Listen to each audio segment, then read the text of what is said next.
Hello everyone, this side Soumya Rajput and I have qualified MPPSC Assistant Professor Examination in Botany subject. इस video के through मैं आपको अपनी journey के बारे में ब्रीफली बताना चाहूँगी। अगर मैं अपने एकेडमिक बैकग्राउंड के बारे में बात करूँ तो मैंने बीएससी की है 2021 में बॉटनी जूलॉजी और केमिस्ट्री सब्जेक्ट कॉम्बिनेशन से। उसके बाद मैंने एमएससी इन बॉटनी 2023 में Sarojini Naidu government girls PG autonomous college Bhopal से कंप्लीट करी। जब मैं अपने बीएससी थर्ड ईयर में थी तभी मैंने डिसाइड कर लिया था कि मुझे असिस्टेंट प्रोफेसर बनना है। इसके लिए मैंने थोड़ा और एक्सप्लोर किया, रिसर्च किया, तो पता चला कि नेट एग्ज़ाम होता है। तो मैंने एमएससी फर्स्ट सेमेस्टर के एंड से ही प्रिपरेशन स्टार्ट कर दी नेट की। यूट्यूब पे जो फ्री कंटेंट है, टेलीग्राम ग्रुप्स में जो कंटेंट है, थोड़ा प्रीवियस ईयर क्वेश्चंस पेपर्स को एक्सप्लोर किया, थोड़ा एनालाइज किया, तो उसके अकॉर्डिंग मैंने प्रिपरेशन करी। जब मैं नेट की प्रिपरेशन कर रही थी तो 2023 में जब मैं अपने फोर्थ सेमेस्टर में थी एमएससी के, साथ ही मैंने गेट एग्ज़ाम दिया। तो 2023 में मैंने वो भी क्वालिफाई किया और एमएससी के एंड में मैंने नेट की प्रिपरेशन करके नेट दिया। तो फर्स्ट अटेम्प्ट में तो मेरा क्वालिफाई नहीं हुआ था, अप्रॉक्स 92.6 परसेंटाइल थी मेरी। बट उसके बाद निराश तो बहुत हुई, बट फिर भी हार नहीं मानी। तो फिर सेट एग्ज़ाम था तो फिर मैंने उसकी प्रिपरेशन करी। 1 मंथ पढ़ाई करने के बाद सेट एग्ज़ाम हुआ तो वो मेरा क्वालिफाई हो गया था। तो फिर मैं MPPSC assistant professor written exam के लिए एलिजिबल हो गई थी। तो फिर मैं उसकी प्रिपरेशन करने लगी, क्योंकि ये एग्ज़ाम जो paper 1 paper 2 first time introduce हुआ था तो ज़्यादा आइडिया नहीं था कि कहाँ से प्रिपरेशन करें। तो यूट्यूब पे एक्सप्लोर करते करते मुझे botany the burning desire channel के बारे में पता चला। मैं उसके थ्रू टेलीग्राम ग्रुप पे ज्वाइन हो गई। तो फिर मेरी विशाल सर से बात हुई।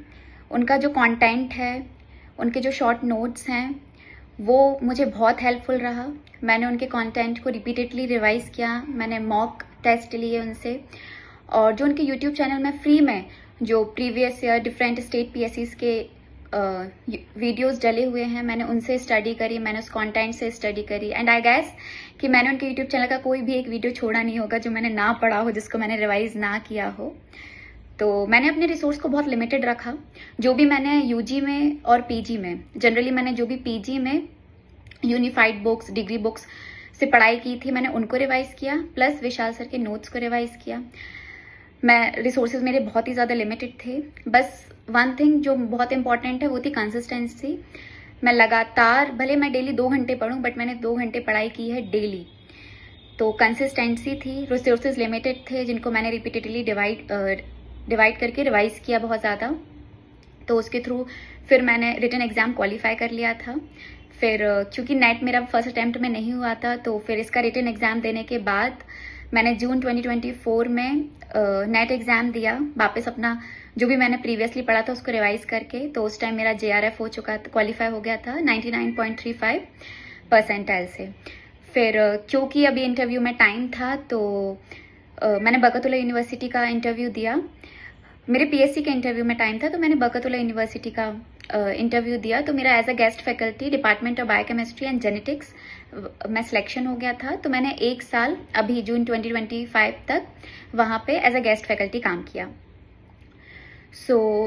इंटरव्यू की प्रिपरेशन के लिए मैं बताऊँ तो मेरे कुछ कलीग्स हैं जिनका रिटन एग्ज़ाम क्वालिफाई हो गया था। तो हम 7 से 8 लोगों ने अपना एक व्हाट्सएप ग्रुप बनाया, और फिर हम जब से हमारा रिजल्ट आया अक्टूबर 2024 से अभी जून में हमारा इंटरव्यू था 2025 में, इन 6-7 महीने में हमने डेली शाम को 1 से 1.5 घंटे डिस्कस किया। देखिए, सेल्फ स्टडी अलग चीज़ होती है, आप रिटर्न तक कर सकते हैं, बट उसके बाद इंपॉर्टेंट होता है डिस्कशन। कि आप अगर किसी टॉपिक से 4 से 5 लोगों के साथ डिस्कस करते हैं तो आपको पता चलता है कि इससे क्या क्या क्वेश्चंस बन सकते हैं, क्या क्या इंटरव्यूअर क्वेश्चन पूछ सकता है। और डिस्कशंस करने से आपको अलग अलग लोगों के सेम आंसर के व्यू पॉइंट्स पता चलते हैं। तो मैं तो यही रिकमेंड करूंगी कि आप जितना ज़्यादा डिस्कस करके पढ़ सके पढ़ें। और अगर मैं इस जर्नी के थ्रू बताऊं तो सबसे ज़्यादा जो हेल्पफुल रहा तो वो मुझे बॉटनी द बर्निंग डिज़ायर जो टेलीग्राम ग्रुप है उसके क्विज हेल्पफुल रहे बहुत ज़्यादा। मैं जब से वो ज्वाइन हुई हूँ 2023 दिसंबर के एंड से, तब से मैंने, जब तक मेरा रिटन एग्जाम नहीं हुआ, इवन उसके बाद भी कुछ डेज तक, मैंने 8 से 9 महीने लगातार वो क्विज दिए हैं। और जो मुझे बहुत ज़्यादा हेल्पफुल रहे मेरे एग्जाम में। और क्विज के बाद जो डिस्कशन होता है वो सबसे बेस्ट चीज़ ये है कि एकदम ये फ्री ऑफ कॉस्ट है, आप बिल्कुल ज्वाइन करके दे सकते हैं, अपनी प्रिपरेशन को बहुत पीक तक पहुंचा सकते हैं।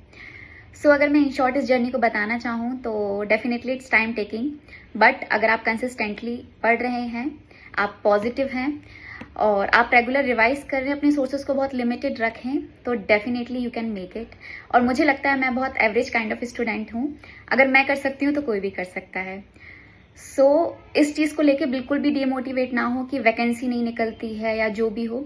देखिए, ये मैं मानती हूँ कि वैकेंसी बहुत टाइम टेकिंग प्रोसेस है और बहुत ड्यूरेशन में निकलती है, बट आप अपनी प्रिपरेशन हमेशा रखें, क्योंकि जैसे ही वैकेंसी निकलेगी आप इन हो जाएंगे अगर आपकी प्रिपरेशन पहले से है। सो लगातार पढ़ते रहें और ऑल द वेरी बेस्ट, अच्छे से प्रिपरेशन करें। Thank you.